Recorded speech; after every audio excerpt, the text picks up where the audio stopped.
Hi, in this session I'm going to explain about how somebody could apply for a smart card or a smart ration card in Tamil Nadu.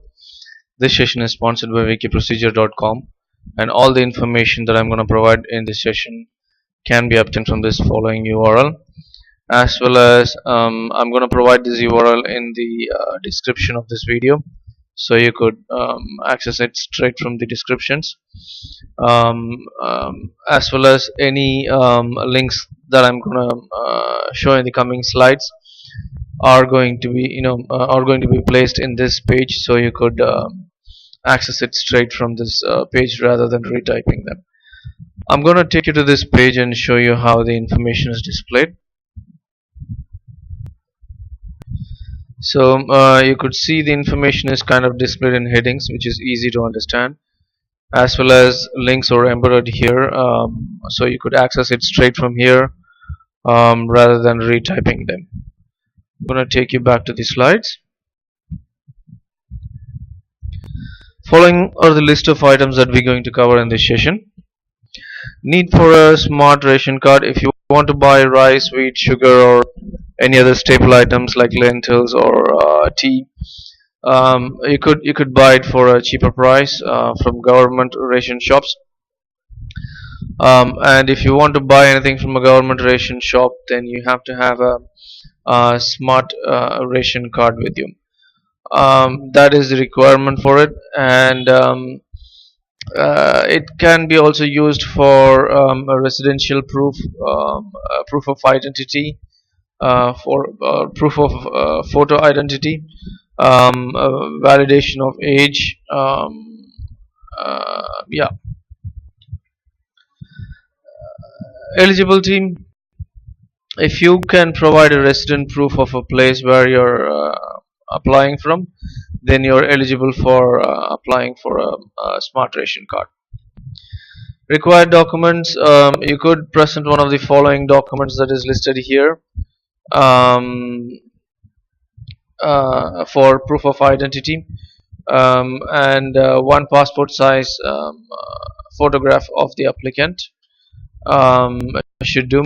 But if you're a tenant, then probably they might request you for a tenancy agreement, as well as a certificate saying that you did not have a ration card or a smart ration card in the previous place where you have been living. Steps to follow: there are a couple of ways through which you could apply. One is through ration shops, the other one is apply online, the other one is applying through smartphones, and the next option is applying through e-service centers or the CSE service centers. I'm going to explain you all these ways through which you could apply in detail. So we'll start with the ration shop.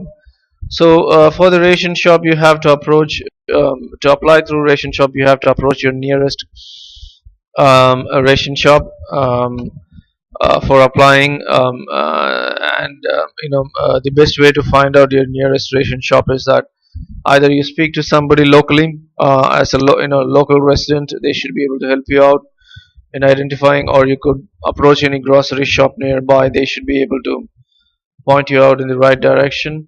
If you're not successful in any of these two ways that I have listed, what you could do is you could access this URL, which has the list of zonal offices of civil supplies and consumer protection. You could contact them. They should be able to help you out with the nearest ration shops in your area. When you reach them, make sure that you have all the required documents which I've mentioned previously, and you provide your information. They update the information on the system, and they would provide you a reference number as an acknowledgement that you have submitted the application. And that is the way that you could apply through a ration shop. What I'm going to do is I'm going to take you to this link and show you how to get the contacts. So if you access that link, if you access this link, you would be in most scenarios taken to this page, but in some cases it goes to the homepage of the website. I'm not sure about the reason why it does that. So in that case, what you do is, if it goes to the home page, what you do is, you come to the bottom of the page and click contact us. The website will take you to this specific page where you could see it has a list of zonal office information. You could identify your nearest zonal office and you could contact them to get information. So that's the way of applying through a ration shop. Applying through online, you could access this following URL and fill in the fields appropriately and upload the documents, and you would be provided with a reference number um, as a acknowledgement that you have made an application. So I'm going to take you to this URL and show you how to apply online. So to apply online, once you click that link which I showed you, which I showed you here, this link, you would be taken to this page. In this page, what you do is you click on New Smart Card Application and enter the information appropriately. If you want to fill up in Tamil, what you do is you type it in English and click your space bar once. The text that you have entered in English would be converted into Tamil. I'm not going to show you right now because my internet is not quite fast enough to actually to convert it. It's going to take some time, so I'm going to skip that step. But it's the way you do that is you enter it in English and click your space bar. The text that you have entered in English is converted into Tamil, and you enter all this information that is requested. Add family members. Then the card option that you want to choose, proof of reference, the kind of reference for proof of residence that you like to provide, and you provide the you upload the proof of residence in one of these formats, and the size of the file should be appropriate as listed here.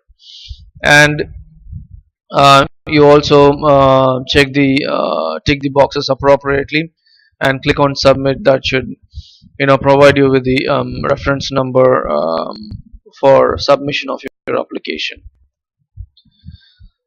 The other ways of applying is through smartphone. You search for TNEP DS app or the PDS public mobile app and download it to your mobile, and you could apply, enter the information appropriately, and submit the application form. The next way of applying is applying through e-service centers, or it's also called the CSC service centers.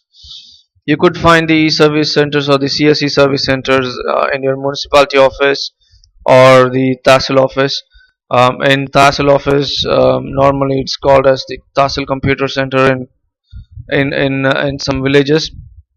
But if you in some cases the e-service centers or the CSC service centers are also located in independent buildings. So your first place to find is the municipality office or the Tahsil office, or if you could not find it, you could use this following link, which provides you the list of CSC centers that is in your area, and you can choose your nearest location and you can approach them. I'm going to take you to this link and show you how to find your nearest CSC office centers. So if you access this link, you would be taken to this page. In this page, you would not be having these results initially. You would be provided with just these options to choose. So you choose your district, taluk, and click on submit. A list of office locations would be provided to you. It does have a contact person name and their contact number. You could call them and make sure that they are going to be available when you're reaching there, as well as the kind of documents that you have to carry with you for making the application. With my experience with the e-service centers and the common service centers, I would recommend you to go there early because normally you have to stand in a queue and a token would be provided, and you would be called in with regards to the token. So I would also recommend you to take a pen with you if you're going to go to the ration shop or the service centers. It would help to fill up application forms. Fees is free of cost. Validity is lifetime. Processing time, it normally differs, but you could use the reference number to track the status of your application using this following link that is listed here. Office locations, I provided you earlier, with links. The one link which I'm missing is the e-service center or the common service center in here, but I think I provided it in the slide where I was explaining, which could be useful. Also, you could use this contact information, the contact number and the email address for contacting the TNPDS department. I hope I have provided enough information. Thanks for listening.